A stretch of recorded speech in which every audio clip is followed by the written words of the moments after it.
KLI-TV, in association with the Iowa State Teachers College, presents another program in the Iowa TV School Time series, Landmarks in Iowa History.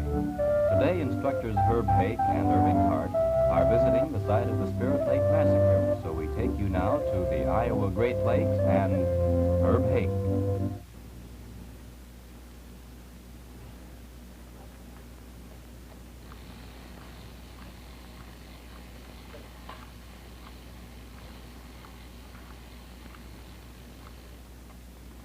Well, boys and girls, it's another beautiful day to take pictures, isn't it? And today, we're going to take some pictures of this Gardner cabin. You see it here in the background. This is the only cabin that is left after the Spirit Lake Massacre. And as the announcer said, we are in the Great Lakes region today, the Great Lakes region of Iowa. Now, this is called the Spirit Lake Massacre, but this particular cabin, in which the Gardner family lived, is located on Pillsbury Point on West Okoboji. Now you'll say, what does that have to do with Spirit Lake? Spirit Lake is another lake. Well, all of these lakes at one time were called the Spirit Lakes because the Indians were very superstitious about these lakes. They thought the great spirits of the Indian people lived in these lakes. And so this was sacred ground. You remember in the first program in the Landmark series, I said something about the Indians going to the Pipestone Quarry in Pipestone, Minnesota to get the material for their peace pipes, and they also thought the Pipestone Quarry was sacred ground. The Indians had several places which they considered to be sacred: the Pipestone Quarry in Pipestone, Minnesota, and the Spirit Lake region in which you see this Gardner cabin. A little bit later on, Mr. Hart is going to tell you the story of the massacre and tell you about the cabins that were involved in this Spirit Lake Massacre in addition to the Gardner cabin. But right now, I'd like to have you go with me as we look around this particular cabin and see the monument which was put up for the people who were massacred in the Spirit Lake Massacre. And I want you to see how this particular cabin and the monument are all hemmed in by tourist cabins, places where they sell live bait, motels, things of that sort, so that when you go up to the Great Lakes region and to West Okoboji in particular, you'll be able to find this particular cabin. There are no signs anywhere that tell you where it is, but if you look around in West Okoboji, you'll find the cabin and the monument. So come up a little closer and look through this viewfinder, this one right here. You know how we do that. Look over my shoulder and we'll take some pictures of the scene of the Spirit Lake Massacre. All right, here we go. Here is the cabin. You see it has a sort of a shelter built around it. If you go up closer to it, you'll see that there's a log cabin under it. The shelter was made so that it would be possible for the cabin to be preserved. Now let's move over a little bit toward the side, and we'll see the monument. This particular monument is very close to the Gardner cabin. It was erected by order of the 25th General Assembly of the state of Iowa in 1894. You see, the monument itself is made of alternate blocks of rough and polished Minnesota granite. And at the top it has an arrowhead-shaped stone pointing skyward in memory of the defenseless settlers who were killed in this particular massacre. The members of the Assembly, the 25th General Assembly, were in many cases members of the relief party from Fort Dodge and Webster City that came to this region to try to rescue the white settlers who were being menaced by the Indians. See that sign in the foreground that says Okoboji Protective Association? People of Okoboji have had to take this land and see that it is protected. They keep it up. This is not kept up by the state of Iowa. It is kept up by the Okoboji people themselves. But all around it you can see these cabins that have fenced in the cabin and the monument. There are cabins for people who go up to the lakes to fish. places where they sell live bait, places where they sell hot dogs, all kinds of places for the tourists. And that's why it makes it very hard to find this particular cabin if you go up to the Great Lakes region. Here is the place where the survivors of the massacre were buried. Here is where Abby Gardner and her 2 sons are buried. And I'll show you another picture of that a little bit later on.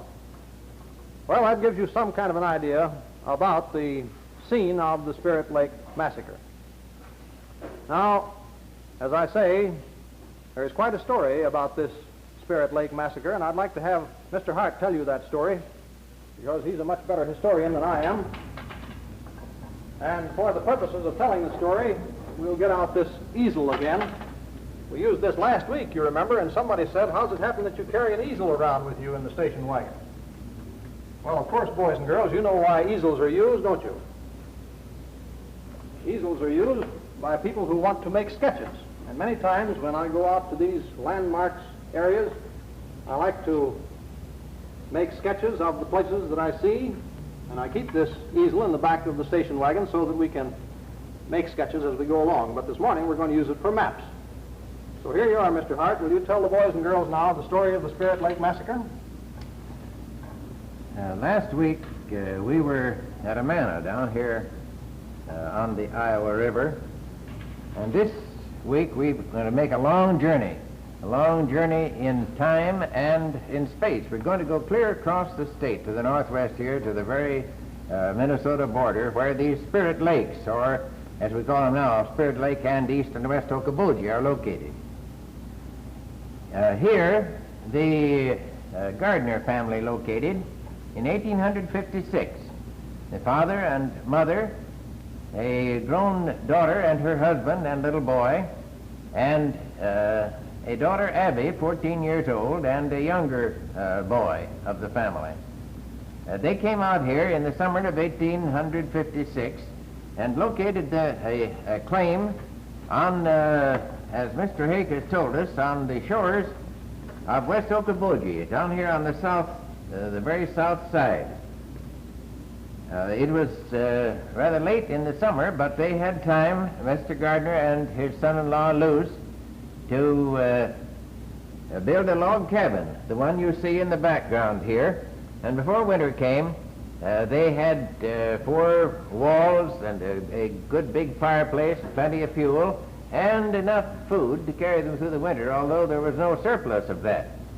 The winter of 1856 and 57 was a very hard winter. It was bitterly cold and there was lots of snow.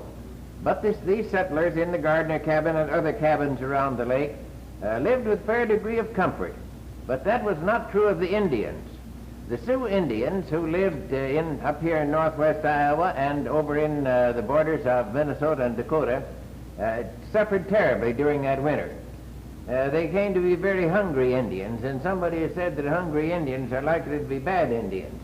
Well, I don't know that that is always true, but certainly it was true with regard to some of these Sioux Indians in this case. A little band of 15 or 20 warriors under the leadership of a big, ugly-looking Indian named Inkpaduta decided that they were going to come down into Iowa and get some food for themselves and their families. They came down at the end of the winter of 1856 and 57, and early in March they showed up here in the vicinity of the Spirit Lakes. Mr. Gardner had been planning to go down to Fort Dodge to bring back some additional supplies to carry them through until they could raise their crops. But on the morning of March 7th, the very day he was going to leave, a bunch of Indians showed up. The Gardners were at breakfast, and an Indian opened the door and walked in and said he wanted some breakfast. They told him to sit down with them, started to serve him when the door opened again, and a bunch of 6 or 8 other big Indian warriors came in. They immediately began demanding more food, and one of them said they wanted powder and shot and caps. Mr. Gardner reached for a box of caps and was opening it to give them some caps when one of the Indians grabbed the whole box and took it away from him. There was a pretty serious situation developing there, but finally Gardner managed to get the Indians out of the cabin and barred the door, and the Indians disappeared. They talked it over, and the Gardner son-in-law, Mr. Luce, said he thought he ought to go and warn some of the other settlers. So he started out. Just a few minutes after he left, they heard the sound of some guns being shot off, and of course his young wife and his mother were very much worried that Mrs. Luce and her mother, Mrs. Gardner.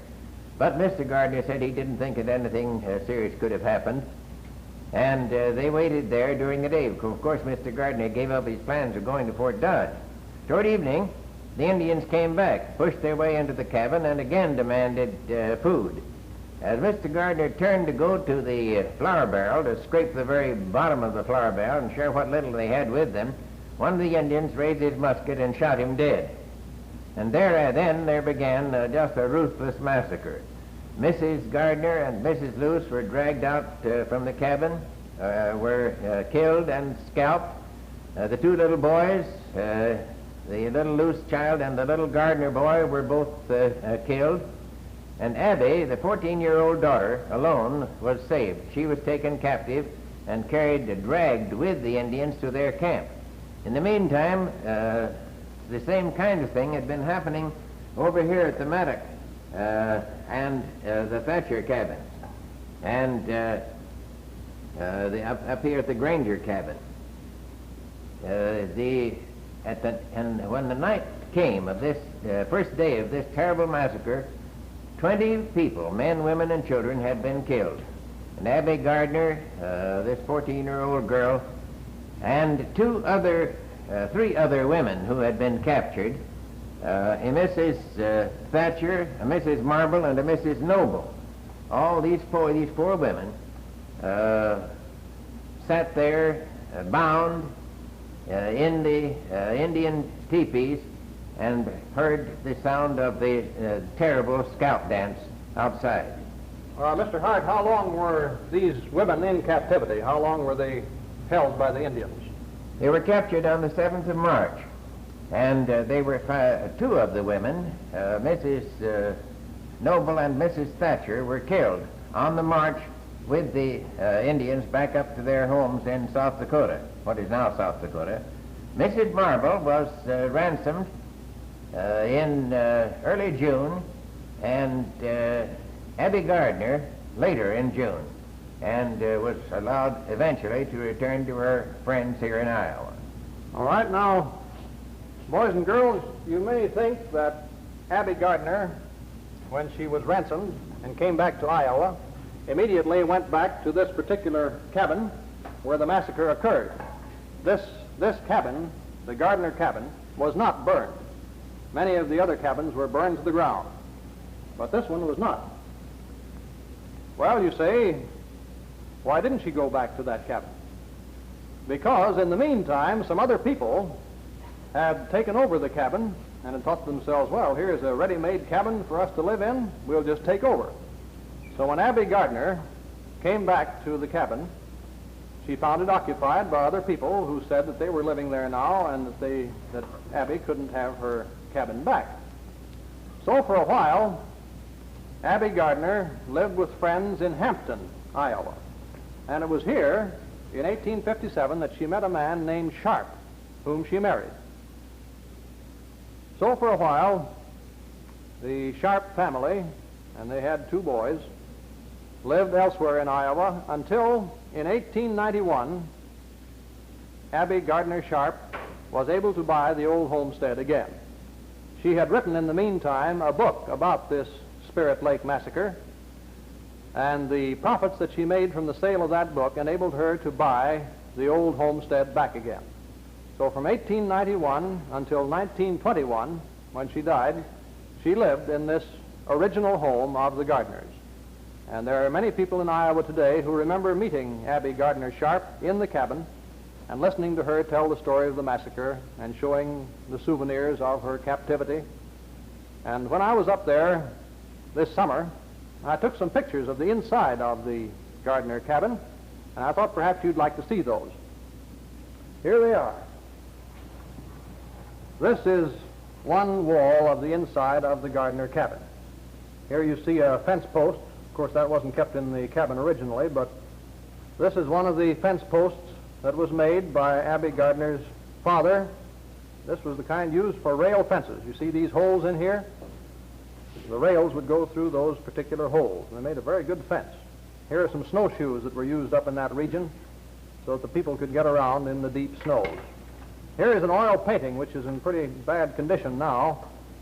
Paint is scaling off, but it shows one of the cabins being burned to the ground by Inkpaduta and his warriors.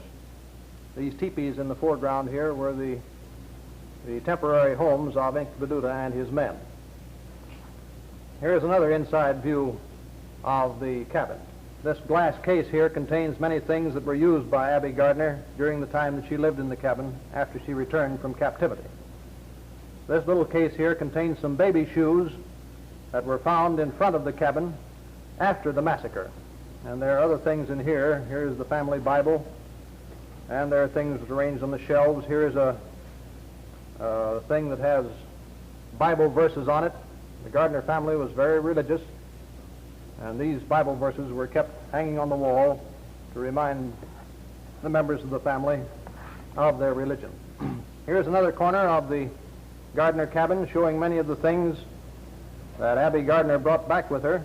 You can't see this very well, but this is the spoon that was used by Abby Gardner during the time she was a captive, and the Indians gave her this, and she used that to eat her food.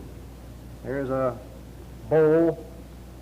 There are various types of Indian implements lying around, the moccasins that were worn by Abby Gardner. Here is a hickory broom that Abby Gardner used in the cabin, and other mementos of her life in the Spirit Lake region. This is the bed upstairs in the cabin. It's a two-story cabin. Of course, this is little more than an attic, but this is the bed that Abby Gardner used after she bought the cabin back again and lived in it for the last 30 years of her life. This is quite a dark room, and you can see the rough logs here and the rough plaster on the inside. And here is that burial plot that you saw a moment ago when we were making the movie. This pyramid of stones on one side is a marker for 6 of the survivors, or not 6 survivors, but 6 of the people who were killed in the massacre, 6 members of the Gardner Luce family. This is the headstone for Abby Gardner Sharp. This is the stone of one of her sons. This is the stone for another son. And here is a bench back here, and there's an inscription on the back of the bench, an inscription which says, Abigail Gardner Sharp, orphaned and enslaved by the hostile Sioux, she lived to embrace in Christian benevolence the American Indian and all mankind. Now, I think it is interesting to note that in later years, Abby Gardner became the friend of the Indians, and some of the people who participated in the raid became Christians, and she became their friend, and they came to see her. Notice back here one of the cabins. This one is called Pleasant View, which seems like an odd name to give a cabin that looks over a burial plot like this. Makes you wonder about the sense of humor that some people have. Well, that gives you some idea about the area in the neighborhood of the cabin. Now, boys and girls, since this is the last program that we're going to have about Indians, I thought perhaps it might be interesting for you to know where the Indians lived in Iowa. That is, the Sioux Indians were the ones who were responsible for this massacre. And a little bit earlier in the series, we talked about the Sacs and the Fox Indians, about the friendly Indians who met Marquette and Joliet as they came down the Mississippi River. So in this last program concerned with Indians, I'd like to ask Mr. Hart to tell you something about where the various Indian tribes lived in Iowa. Would you do that, Mr. Hart, referring to this map here of the Indian populations? The Indians with whom Marquette and Joliet came in contact down here near the mouth of the Iowa River were probably Iowas who moved westward after that and settled and lived for many years in the Des Moines Valley. This is the Des Moines River. This, by the way, is the Raccoon. Then the Saxon Foxes moved in, and when the white men came to settle Iowa, they found this area to the west of the Mississippi River occupied by the Saxon Foxes. The Kettle Chief, whom we talked about in that story of Julian Dubuque, was a member of the Fox tribe. To the north of that area, there came to be what was called a neutral ground, which was set aside by the United States government to keep the warring Saxon Foxes on the one side and the Sioux on the other from coming into conflict. Into this neutral ground here, later, a Wisconsin tribe called the Winnebagos were moved. They stayed there only a comparatively short time and were moved out shortly after Iowa became a state. Down in the southwestern part of the state, a group of Indians lived who were called the Potawatomis, and they have given their name to an Iowa county, the county in which Council Bluffs is at the present time. But the greater part of all of this western Iowa and all of this northwestern part had been Sioux hunting ground. And although the Sioux had by treaty given up their claims to this land in Iowa, the last treaty was made in 1851, they continued to come back to hunt and fish there.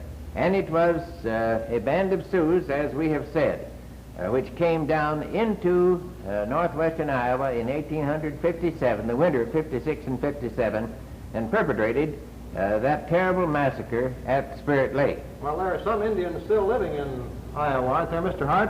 Where are they located? There's a little band of Indians, they called the Meskwaki Indians, who are of the Fox tribe, and they're located down on the Iowa River just west of the city of Tama. It's called the Tama Reservation, or the Meskwaki Reservation. The Meskwaki is the name of a small group of the Fox Indians. They were moved out of Iowa to Kansas in the middle 40s, 1840s, but they didn't like it down there, and a few of them straggled back and found a place here on the Iowa River where their old home had been. They found there was 80 acres there for sale, and they tried to buy it, and then they found that they couldn't buy land because they were considered by the government to be just like children. So a group of them went down to Iowa City, which was then still the capital of Iowa, and got Governor Grimes to buy the land for them. And so they settled there, and they now have some 3,200 acres. All right, thank you, Mr. Hart. Now we have a little time left, and I'd like to show the boys and girls, after I get this easel moved out of the way, I'd like to show the boys and girls some of the things used by the Indians at about the time of the Spirit Lake Massacre. Here is a flintlock gun. This is called a flintlock because a piece of flint is attached to the hammer, and it strikes a spark on the steel here, and the spark flies into this powder pan right here, and that sets off the charge. Now, if you look very closely, you may be able to see a spark from this hammer as I pull the trigger. See if you can see the spark. Watch closely now. The spark will be right along in here somewhere. Did you see a spark? I could barely see it from where I was standing, but sometimes it sparks good. This is the type of spark, or the type of flintlock gun used by the Indians in their time of enlightenment earlier in the 19th century. Here is a typical war club. You see there's a stone up here held in place by a thong, and the stone itself could inflict quite a blow upon the head and could crush the skull. This has a springy sort of a handle. I have to be very careful about swinging this so that I don't crush my own skull. Here is another type of war club. You see the stone in this case is encased in a rawhide sleeve or pocket, and then it swings like this. And notice on the bottom here there is some horse's hair. Inkpaduta, I suppose, used human hair on his. But you see you can get quite a swing with this particular war club, like that. Almost missed my own hand, didn't I? Here is a typical tomahawk. This is made of iron. This is the kind that was used by the Indians as a result of their trading with the white men. And of course, the Indians used it on the white men in their turn. And here is a typical bowl used by the Indians for grinding their food. So you can see that there are some things which the Indians still use which went all the way back to the early days. Now there is just a little time left, boys and girls, so I'd like to tell you about the kind of homes in which the Indians lived. The Sioux lived in a house like this. This is what is known as a teepee. There was a place here for a smoke hole, and then there was a hole here in the front through which people could crawl to get inside the teepee, and this was held in place with wooden pins. That's a teepee, not to be confused with a toupee. A toupee is something else, boys and girls. A toupee is something that is put on the head as a kind of a covering. One way you can remember this is by remembering that story that Bennett Cerf tells about the man who set fire to his toupee so he could keep his wig warm. You see? That's the way you can remember these things. Now, let me show you the kind of home used by the other Indians. This is the kind used by the Sioux so that they could travel quickly. They could take this down very quickly. The other Indians, the people who settled permanently in a certain area, used what is called a wickiup. They bent a sapling around this way, and then they used elm bark or something like that to cover the semicircular shape of the hut, and that is known as a wickiup or wigwam. That is a wigwam. A teepee is one of the other kinds. Well, boys and girls, I wanted to shade that a little more, but I see our time is just about up, and I want to tell you about where we're going next week. Next week, we are going to visit the Little Brown Church in the Vale. You've heard about that many times, I'm sure. And next week, we are going to visit that famous church.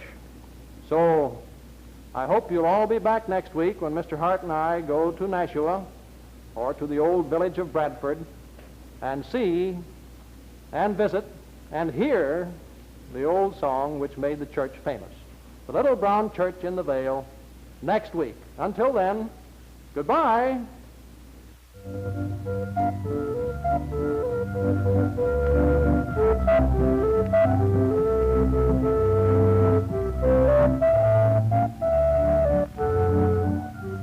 Be with us again next Monday when instructors Herb Haig and Irving Hart will visit the Little Brown Church. Landmarks in Iowa History is brought to you as a part of Iowa TV School Time by WOI-TV in association with the Iowa State Teachers College. Iowa TV School Time is presented daily, Monday through Friday, by the Iowa Joint Committee on Educational Television. Technical Director is Vern Casper. Director for WOI-TV, Bob Morrison.